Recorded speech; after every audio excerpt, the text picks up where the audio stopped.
Hello guys, welcome back to Knitting Catalog. Subscribe to my channel and like my video. If you are new here, I really welcome you. Make sure you subscribe to my channel. Thanks.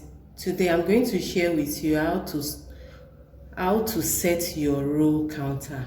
Row counter helps us to put in mind how many rows we have knitted in knitting projects. So as you can see in the screen right now, this is the area that I have my own row counter and is inbuilt in this mesh. So when you want to set your row counter, the first thing to go is to go this way to the right side of the first one, because the row counter have 3 numbers on it, and these 3 digits just get to 999. Then after 999, the next number is 1000, if at all your knitting project get to 1000 rows. So the first thing to do is the number 1 knob. So you touch the number 1 knob to your right side. You turn it to the right side till when you get to 0. Then the second one, you turn it to the right side. That is the middle one. You turn it to the right side too till when you get to 0. Then the last one, so you turn it to the left till when you get 0. That's it. So this first 2 is to the right. You turn it to the right to get your 0 numbers, and the middle one, you turn it to the right to get your 0 number.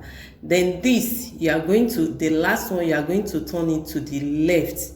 Then this is the mechanism that make the numbers to shift.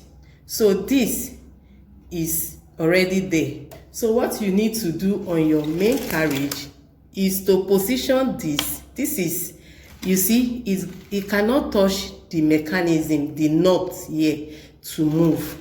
So is to, when you are ready to knit with row counter, then you drop this down for it to be touching this knob here, to be moving the figures for you. So you can see this is 1.